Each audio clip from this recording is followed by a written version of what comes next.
చనిపోయిన ఆ క్షణంలో ఆత్మ శరీరం నుంచి బయటకొస్తుంది, సరిగ్గా పంజరం నుంచి పక్షి బయటకొచ్చినట్టు. కానీ ఆ పక్షి వెంటనే ఎగరలేదు, ఎందుకంటే పంజరం విరిగిపోయిందని దానికి అర్థం కాదు. అది తన శరీరాన్ని చూస్తుంది, ఏడుస్తుంది, కుటుంబ సభ్యుల్ని చూస్తుంది, అంత్యక్రియల ఏర్పాట్లు కూడా గమనిస్తుంది. కానీ ఇదంతా తన కోసమే జరుగుతోందని ఆ ఆత్మకు అర్థం కాదు. మరణించిన వెంటనే ఆత్మ ఒక రకమైన గందరగోళంలో ఉంటుంది. తాను ఇంకా బ్రతికి ఉన్నానని అనుకుంటూ ఉంటుంది. అందరూ తనను ఎందుకు పట్టించుకోవడం లేదా అని ఆశ్చర్యపోతుంది. ఇదంతా ఆ ఆత్మ ఊహకు అందదు. అప్పుడే యమదూతలు వస్తారు. వాళ్ళు మనుషుల్లా ఉండరు. వాళ్ళు నల్లగాను, ఎర్రటి కళ్ళతోనూ ఘోరమైన ఆకారంలో ఉంటారు. వాళ్ళ రూపం ఆ ఆత్మ చేసుకున్న కర్మల మీద ఆధారపడి ఉంటుంది.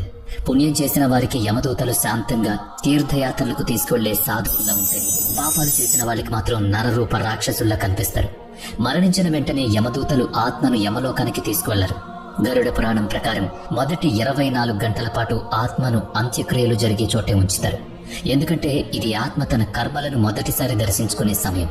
ఈ సమయంలో ఆత్మకు తన పూర్తి జీవితం ఒక సినిమాలా కనిపిస్తుంది. మాటలుండవు, సత్కారాలుండవు. కేవలం ప్రతి జ్ఞాపకం దాని శక్తితో సహా కళ్ల ముందు కనబడుతుంది.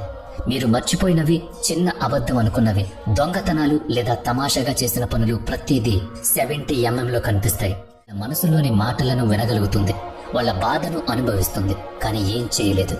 ఇదే అత్యంత భయంకరమైన బాధ. తన కొడుకు ఏడుస్తుంటే తల్లి ఆత్మ చూస్తుంది కానీ తాకలేదు. భర్త తన బట్టలు సర్దుతుంటే భార్య ఆత్మ చూస్తుంది కానీ ఆపలేదు. అందుకే ఆ సమయం ఆత్మకు చాలా బరువుగా, నరకంగా ఉంటుంది. అప్పుడు బంధువులు ప్రశాంతంగా దైవనామస్మరణ చేస్తే ఆత్మకు కొంత దారి దొరుకుతుందంటారు. దాని తాత్విక ప్రయాణం రాబోతుందని అప్పుడు దానికి అర్థమవుతుంది. చితిమంటలు ఆరిపోయి రాత్రి గడిచేసరికి యమదూతలు మెల్లగా ఆత్మతో బయలుదేరదామని చెబుతారు. కర్మల దారిని చూపించాల్సిన సమయం వచ్చిందంటారు. అక్కడే పుట్టింది, నవ్వింది, గొడవ పడింది, ఎంతో మమకారం పెంచుకుంది. కానీ ఇప్పుడు ఆ ఇల్లు కేవలం ఎవరు నిజంగా ప్రేమించారో, ఎవరు తన చావు కోసం ఎదురు చూశారో దానికి తెలుస్తుంది. ఈ 13 రోజులు చేసే పిండ ప్రధానం, కర్మకాండలు ఆత్మను శుద్ధి చేస్తాయి. ఈ సమయంలో కుటుంబ సభ్యులు నిజాయితీగా ఆత్మశాంతి కోసం ప్రార్థిస్తే ఆత్మకు సరైన మార్గదర్శనం దొరుకుతుంది. కానీ ఒకవేళ ఇంట్లో గొడవలు, అశ్రద్ధ లేదా పట్టించుకోకపోవడం లాంటివి ఉంటే ఆత్మ గందరగోళానికి గురవుతుంది. అది పదే పదే తన పడక దగ్గరికి, బట్టల దగ్గరికి, తాను నవ్వుతూ ఉన్న ఫోటో దగ్గరికి తిరిగి వస్తూ ఉంటుంది. గరుడ పురాణం ప్రకారం మరణం తర్వాత ఆత్మను 3 దారుల్లో ఏదో ఒక దారిలో పంపిస్తారు. ఇది ఆ మనిషి బతుకున్నప్పుడు చేసిన కర్మలను బట్టి నిర్ణయించబడుతుంది. మొదటిది అర్చి మార్గం. ఇది ధర్మబద్ధంగా, నిజాయితీగా బతికిన వారికి తెరుచుకునే దారి. దీన్నే స్వర్గ మార్గం లేదా దేవయాన మార్గం అని కూడా అంటారు. ఈ దారిలో ఆత్మ ఊర్ధ్వలోకాలకు వెళుతుంది. అక్కడ సుఖం, శాంతి, దైవత్వం ఉంటాయి. రెండవది ధూమ మార్గం. ఇది పితృలోకం వైపు వెళ్లే దారి. మరీ ఎక్కువ పుణ్యం లేని వాళ్ళు, అలాగని మరీ ఎక్కువ పాపం చెయ్యని వాళ్ళు ఈ దారిలో వెళతారు. వీరికి మధ్యస్థ లోకం దొరుకుతుంది. అక్కడ ఆత్మ విశ్రాంతి తీసుకుంటుంది. తన తర్వాతి ప్రయాణం లేదా పునర్జన్మ కోసం ఎదురు చూస్తుంది. మూడవది ఉత్పత్తి వినాశ మార్గం. ఇది పాపాత్మల కోసం ఉన్న దారి. దీన్నే నరక మార్గం అంటారు. ఇక్కడ ఆత్మ తన కర్మలకు తగ్గట్టు కఠినమైన శిక్షలు అనుభవించాల్సి ఉంటుంది. కానీ ఈ 3 దారుల కంటే ముందు ఒక ప్రమాదకరమైన మజిలీ వస్తుంది. దాన్ని దాటకుండా ఏ ఆత్మ కూడా వెళ్లలేదు. అదే వైతరణి నది. గరుడ పురాణంలో దీన్ని చాలా భయంకరంగా వర్ణించారు. ఇది మామూలు నది కాదు, ఆత్మకు ఒక పరీక్ష లాంటిది.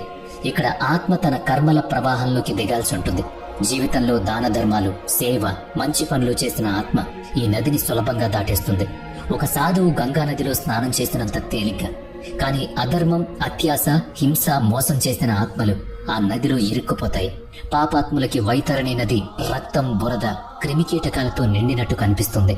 ఆ నీళ్లలో ఆకలితో ఉన్న మొసళ్ళు, భయంకరమైన పాములు, కళ్ళలో నిప్పులు కక్కుతూ శాపాలు పెట్టే వింత జీవులు ఉంటాయి. వైతరణిలో అడుగు పెట్టగానే 12 సూర్యులు ఒక్కసారిగా మండినంత మంట ఉంటుంది. అది అరుస్తుంది, కానీ ఎవ్వరూ వినరు. ఆత్మ శరీరం ఉండదు, కేవలం జ్ఞాపక శక్తి మాత్రమే ఉంటుంది. కానీ ఆ నది అలలు ఆ జ్ఞానాన్ని చీల్చుకుంటూ ఆత్మను ఈడ్చుకు వెళ్తాయి. అందుకే జీవితంలో గోదానం, అన్నదానం, సేవ చేయడం ఎంత ముఖ్యమో గరుడ పురాణం చెబుతుంది. ఇవే ఆ నదిని దాటడానికి పడవలా మారతాయి. ఒకవేళ ఆత్మ వైతరిని దాటగలిగితే అది యమధర్మరాజు సభ జరిగే ద్వారం దగ్గరికి చేరుకుంటుంది. ఇది సాధారణ ద్వారం కాదు, ఇదొక శక్తి క్షేత్రం. అక్కడ ఆత్మ వేగం ఆగిపోతుంది. ఎదురుగా ఒక భారీ భవనం కనిపిస్తుంది. దాని స్తంభాలు కాలానికి, గోడలు కర్మలకు ప్రతీకలు. ఇక్కడే ఆత్మ యొక్క అసలైన మూల్యాంకనం జరుగుతుంది. యమధర్మరాజు కేవలం న్యాయమూర్తి మాత్రమే కాదు, ఆయన ధర్మస్వరూపుడు. ఆలోచనాపరుడు, కరుణామయుడు. ఆయన రూపం తేజస్సుతో ఉంటుంది. రాక్షసుడిలా భయపెట్టే ఉండరు. శాంతంగా, గంభీరంగా ఆత్మ మనసులో ఏముందో చదివేలా ఉంటారు. ఆత్మను ఆయన ముందుకు తీసుకొచ్చినప్పుడు అది ఒంటరిగా ఉండదు. అక్కడ చిత్రగుప్తుడు ఉంటాడు. ఆయన దగ్గర ఆత్మ చేసిన ప్రతి చిట్ట ఉంటుంది. ఆయన పుస్తకం సామాన్యం కాదు. అది మనిషి ఆలోచనలను కూడా నమోదు చేస్తుంది. మీరు కేవలం మనసులో అనుకుని బయటికి చెప్పని చాలా రకాల పద్దులు అక్కడ లెక్కేయబడతాయి. చిత్రగుప్తుడు యమధర్మరాజు ముందు ఆత్మ జీవితాన్నంతా తెరిచి చూపిస్తాడు. ఒక నేరస్తుడు తన తప్పును ఒప్పుకున్నట్టుగా ఆత్మ తన జీవితాన్ని తానే చూసుకుంటూ తీర్పు కోసం వేచుంటుంది. పాపపుణ్యాల లెక్క సంఖ్య ఉండదు, లోతులో ఉంటుంది.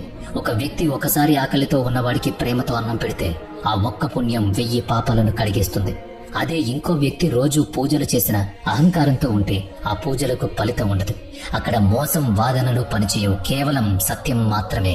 చివరికి ఆత్మను స్వర్గానికి, పితృలోకానిక లేక నరకానిక ఎటువైపు పంపాలనే నిర్ణయం తీసుకుంటారు. ఆత్మ చాలా గొప్ప పుణ్యకార్యాలు చేస్తుంటే యమధర్మరాజు స్వయంగా లేచి నిలబడతాడు. దేవతలతో కలిసి స్వర్గద్వారం వరకు సాగనంపుతాడు. అక్కడ ఆత్మ దివ్యమైన కాంతితో కలిసిపోతుంది. కానీ పాపాలతో నిండిన జీవితం గడిపుంటే వారి ముందు నరక ద్వారం తెరుచుకుంటుంది. గరుడ పురాణం ప్రకారం నరకం అనేది ఒకే చోట ఉండేది కాదు. అక్కడ అనేక లోకాలుంటాయి. ఒక్కో ప్రత్యేకమైన పాపానికి ఒక్కో కఠినమైన శిక్ష. ఇప్పుడు ఏ పాపం చేసినా ఆత్మను ఏ నరకానికి పంపుతారో వినండి. మొదటిది తామిశ్ర నరకం. ఇతరుల ఆస్తిని లాక్కున్న వాళ్ళు, సోదరుల వాటా ఎగ్గొట్టిన వాళ్ళు, ఆడవాళ్లను మోసం చేసిన వాళ్ళు ఇక్కడికి వస్తారు. ఇక్కడ ఆత్మను ఇనుప గొలుసులతో కట్టేసి చిమ్మ చీకటిలో పడేస్తారు. అక్కడ సమయం, శబ్దం, స్పృహ అన్నీ చచ్చిపోతాయి. రెండవది అంధతామిశ్రం. అబద్ధాలతో ఇతరులను, ముఖ్యంగా గురువులను లేదా జీవిత భాగస్వామిని మోసం చేసిన వాళ్ళు ఈ నరకానికి వెళతారు. ఇక్కడ ఆత్మను ఎప్పుడూ గందరగోళంలో ఉంచుతారు. అది పదే పదే కింద పడుతూ దెబ్బలు తింటూ స్పృహ కోల్పోతూ ఉంటుంది. మూడవది రౌరవ నరకం. ఇతరులను హింసించిన వాళ్ళు, జంతువులను బాధ పెట్టిన వాళ్ళు ఇక్కడికి వస్తారు. ఈ నరకంలో మరిగే నూనె, మండుతున్న మంటలు, గాజు పెంకులు ఉంటాయి. ఆత్మకు బాధ తెలిసాక స్పృహను అలాగే ఉంచి శిక్షిస్తారు. నాలుగవది కుంభీపాకం. వేటగాళ్లు మాంసం రుచి కోసం జంతువులను చంపేవాళ్ళు ఇక్కడికి వస్తారు. ఈ నరకంలో ఆత్మ పూర్తిగా స్పృహ కోల్పోయేదాకా పదే పదే మరిగే నూనెలో ముంచుతారు. ఐదవది కాలసూత్ర నరకం. తల్లిదండ్రులను బాధ పెట్టిన వాళ్ళు, పెద్దలను, గురువులను అవమానించిన వాళ్ళు ఇక్కడికి వస్తారు. ఇది మంటలతో నిండుంటుంది. ఇక్కడ ఆత్మను మండుతున్న ఇనుము మీద విరామం లేకుండా నడిపిస్తారు. ఆరవది అసిపత్రవ నరకం. ధర్మం పేరుతో మోసం చేసిన వాళ్ళు, ప్రజలను తప్పుదో పట్టించే వాళ్ళు ఇక్కడికి వస్తారు. ఇది అన్నిటికంటే కఠినమైన నరకం. ఇది కత్తుల్లాంటి ఆకులున్న అడవి. ఆత్మను పరిగెత్తిస్తూ ఆ ఆకులతో శరీరాన్ని చీల్చేస్తారు. గరుడ పురాణంలో ఇలాంటివి 28కి పైగా నరకలోకాలున్నాయి. ఇవన్నీ ఆత్మలోని ఏదో ఒక దోషాన్ని శుద్ధి చేయడానికి ఉంటాయి. ఈ శిక్షలు శాశ్వతం కాదు. నరకం అనేది ఒక శుద్ధి కేంద్రం లాంటిదని, పాప ఫలితం అనుభవించాక ఆత్మ తర్వాతి జన్మకు సిద్ధమవుతుందని గరుడ పురాణం చెబుతోంది. అయితే ఆత్మ తర్వాతి జన్మలో మనిషిగా పుడుతుందా, లేక జంతువుగా, పక్షిగా, చెట్టుగా పుడుతుందా అనే ప్రశ్న వస్తుంది. దీనికి సమాధానం ఆత్మ యొక్క ప్రవర్తన, అది చేసుకున్న కర్మలు, సంస్కారాల మీద ఆధారపడి ఉంటుంది. సృష్టిలో 84 లక్షల జీవరాశులు ఉన్నాయని గరుడ పురాణం తెలుపుతోంది.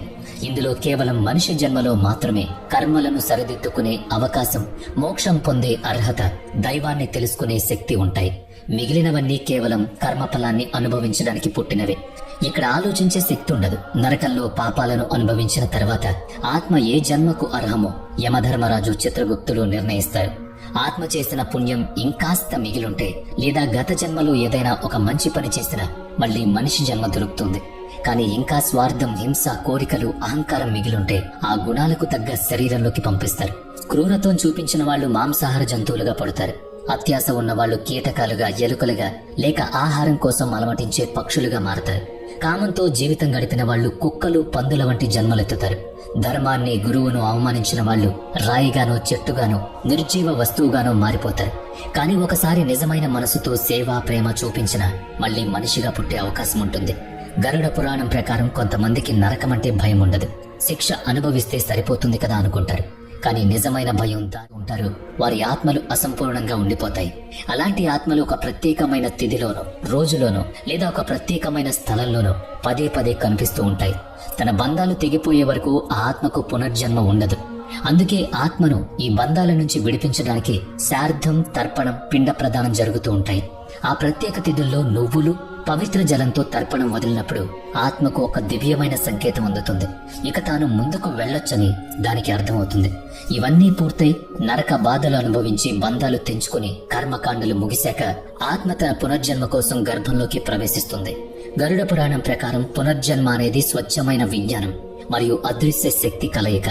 ఆత్మ ఒక గర్భాన్ని ఎంచుకున్నప్పుడు కేవలం తల్లిదండ్రులు మాత్రమే ఎంచుకోదు. తన తర్వాతి పాఠం ఎక్కడ నేర్చుకోవాలో ఆ కర్మభూమిని కూడా ఎంచుకుంటుంది. ఆత్మ తల్లి గర్భంలోకి ప్రవేశించగానే తన గత జన్మను మర్చిపోతుంది. ఎందుకంటే అది మళ్లీ మాయా అనే ముసుగులోకి అడుగు పెడుతుంది కాబట్టి. గరుడ పురాణం ప్రకారం గర్భంలోకి వచ్చేటప్పుడు ఆత్మ కేవలం శరీరాన్ని మాత్రమే తీసుకోదు. తన పాత కర్మలను, తీరని కోరికలను, సంపాదించుకున్న గుణాలను కూడా తనతో పాటే తెచ్చుకుంటుంది. గర్భంలోకి వచ్చినప్పుడు మొదటి క్షణంలోనే ఆత్మకు ఈ జన్మ ఎందుకొచ్చిందో తెలుస్తుంది. ఎవరు తన తండ్రి అవుతారో, ఎవరు తన తల్లి అవుతారో, తన కోసం ఎలాంటి సుఖదుఖాలు ఎదురు చూస్తున్నాయో దానికి ముందే తెలుస్తుంది. గరుడ పురాణంలో చెప్పిన దాని ప్రకారం గర్భంలో ఉన్నప్పుడు ఆత్మకు పూర్తి స్పృహ ఉంటుంది. తల్లికి కలిగే ప్రతి భావనను అది అనుభవిస్తుంది. తల్లి భయం, ఆమె ప్రేమ, ఆమె తినే ఆహారం, ఆమె శరీర ఉష్ణోగ్రత అన్నీ ఆత్మను ప్రభావితం చేస్తాయి. అంతేకాదు తల్లి మాట్లాడే మాటలు కూడా గర్భంలో ఉన్న ఆత్మ మీద చెరిగిపోని ముద్ర వేస్తాయి. అందుకే గర్భవతిగా ఉన్నప్పుడు భాగవతం, రామాయణం, భగవద్గీత లాంటివి వినాలని చెప్తారు. అప్పుడే ఆత్మకు మంచి సంస్కారాలు అబ్బుతాయి. గరుడ పురాణం ప్రకారం గర్భంలో ఉన్న ఆత్మ ప్రతిరోజు ఒక శ్లోకాన్ని జపిస్తుందట. దాన్ని జన్మవరణ మంత్రం అంటారు. నాహం దేహో నామే దేహో బుద్ధిరాత్మ నాచత్మాన కర్మాణ జాయతే జంతు కర్మాణ ఏవ వేలియతే. దీని అర్థం ఏంటంటే, నేను ఈ శరీరాన్ని కాదు, ఈ బుద్ధిని కాదు, నేను ఆత్మను. కర్మల వల్లే నేను పుడుతున్నాను, ఆ కర్మల వల్లే నేను లీనమైపోతున్నాను. ఇది ఆత్మ యొక్క మేల్కొలుపు. ఇక గరుడ పురాణం ప్రకారం గర్భంలో ఉన్న 9 నెలల్లో ఆత్మ మెల్లగా తన గత జన్మ నీడ నుంచి బయటపడుతుంది. కానీ చివరి నెలల్లో శరీరం గట్టిపడ్డం మొదలయ్యాక ఆత్మకు భయం వేస్తుంది. మళ్ళీ ఎవరో తనను బంధిస్తున్నట్టు అనిపిస్తుంది. పుట్టడానికి సరిగ్గా ముందు ఒక్క క్షణంలో ఆత్మకు అన్ని గుర్తొస్తాయి. తన పాత జన్మలో చివరి శ్వాస, చావు సమయంలో అనుభవించిన బాధ, తను చేసిన మంచి చెడు పనులు, తన వాళ్ల ముఖాలు అన్ని ఒక్కసారిగా కళ్ల ముందు అగుపిస్తాయి. అప్పుడు ఆ ఆత్మ దేవుడికి ఒక్క మాట ఇస్తుంది. గరుడ పురాణం ప్రకారం పుట్టక ముందు ఆత్మ దేవుడితో ఇలా అంటుంది: ప్రభు, ఈసారి నేను నిన్ను మర్చిపోను. ఈసారి బంధాల్లో చిక్కుకోను. సత్యాన్ని తెలుసుకుంటాను. నా జీవిత లక్ష్యాన్ని పూర్తి చేస్తాను. కానీ పుట్టిన వెంటనే ఆ బిడ్డ మొదటి ఏడుపుతోనే మాయా అనే తెర కప్పేస్తుంది. ముందు పాలు కావాలి, తర్వాత ఆటలు, తర్వాత బొమ్మలు, ఆ తర్వాత అహంకారం. ఇలా మెల్లగా దేవుడికిచ్చిన మాట మర్చిపోతుంది. పుట్టుక అంటే కేవలం శరీరాన్ని తీసుకోవడం మాత్రమే కాదు, అది ఆత్మకు మళ్లీ మొదలయ్యే పరీక్ష. ఏ ఆత్మ అయితే ఈసారి తనకు తాను ఇచ్చుకున్న మాటను గుర్తుంచుకుంటుందో, తల్లిదండ్రులు, సమాజం, ఆశల మధ్య కూడా తన నిజమైన పనేంటో గుర్తిస్తుందో, ఆ ఆత్మ ఈ జన్మలోనే మోక్షం వైపు వెళుతుంది. కానీ మళ్ళీ అదే మోహం, సుఖం. ఎందుకు వికలాంగుడిగా పుడతాడు? ఒకడు పేదవాడిగా ఎందుకు పుడతాడు? ఒకరు చిన్నప్పుడే అనాథ ఎందుకు అవుతారు? ఇంకొకరు పుట్టగానే రాజయోగం ఎందుకు పొందుతారు? ధనం, అందం, తెలివితేటలు ఎందుకుంటాయి? గరుడ పురాణం ప్రకారం ఇదంతా యాదృచ్ఛికం కాదు. ఇవన్నీ సంస్కారాల ఫలితాలే. పూర్వజన్మలో తపస్సు, దానం, సేవలో గడిపిన ఆత్మ ఈ జన్మలో అందం, తెలివితేటలు, సహజమైన భక్తితో పుడతాయి. అదే గత జన్మలో మోసం, అసత్యం, అహంకారం, అరాచకాలు చేసిన ఆత్మ ఈ జన్మలో ఏదో ఒక రూపంలో బాధను మోస్తూ ఉంటుంది. గరుడ పురాణంలో ఉన్న దాని ప్రకారం గత జన్మలో ఇతరుల ఆహారాన్ని లాక్కున్న ఆత్మ మరుసటి జన్మలో ఆకలితో అలమటిస్తుంది. స్త్రీని అవమానించిన వాడు వచ్చే జన్మలో స్త్రీగా పుట్టి ఆ బాధను అనుభవిస్తాడు. వికలాంగులను చూసి ఎగతాళి చేసిన వాడు ఆ బాధ లోతు తెలియడానికి వచ్చే జన్మలో అలాగే పుడతాడు. అయితే గత జన్మలో కొన్ని ఆత్మలు అసంపూర్ణంగా మిగిలిపోయిన ఎంతో గొప్ప సంకల్పంతో వెళతాయి. వాళ్ళు ఆ జన్మ ఒక ప్రత్యేకమైన పని కోసమే జరుగుతుంది. అలాంటి పిల్లలు చిన్నప్పటి నుంచి అందరికంటే భిన్నంగా ఉంటారు. నలుగురిలో ఉన్న మౌనంగా ఉంటారు. ప్రార్థనల్లో త్వరగా లీనమవుతారు. ఏదైనా మంత్రం వినగానే కళ్ళ నిండా నీళ్లు తెచ్చుకుంటారు. కానీ ఈ ప్రపంచం వాళ్ళని అర్థం చేసుకోలేదు. బొమ్మలతో మభ్యపెడతారు, చదువులతో కట్టేస్తారు. మెల్లగా వాళ్ళు తమ సంకల్పాన్ని మర్చిపోతారు. వాళ్ళు మళ్ళీ తమ లోపల ప్రయాణాన్ని మొదలు పెట్టడానికి అలా జరుగుతుంది. కానీ దురదృష్టం ఏంటంటే అలా ఆత్మలు ఆ బాధ నుంచి పారిపోతాయి. నేనేం పాపం చేశానని నాకు ఈ జన్మ వచ్చింది అంటూ ఫిర్యాదులు చేస్తాయి. కానీ ప్రతి కష్టం, ప్రతి సుఖం, ప్రతి క్షణం ఆ ఆత్మ ఎంచుకున్నదని తెలిస్తే వాళ్ళు నిజంగా ఆశ్చర్యపోతారు. గరుడ పురాణం ప్రకారం మోక్షం 3 మార్గాల్లో సాధ్యమవుతుంది. 1 జ్ఞాన మార్గం. ఇక్కడ ఆత్మ తాను శరీరం కాదని తెలుసుకుంటుంది. అహంకారాన్ని వదిలేసి పరమాత్మను తనలోనే చూసుకుంటుంది. 2 భక్తి మార్గం. ఇక్కడ ఆత్మ ఎలాంటి స్వార్థం, కోరికలు లేకుండా దేవుణ్ణి ప్రేమిస్తుంది. నేను అనేది పోయి నువ్వే అనేది మిగులుతుంది. మూడు కర్మ మార్గం. ఇక్కడ చేసే ప్రతి పని దేవుడికి అర్పించడమే.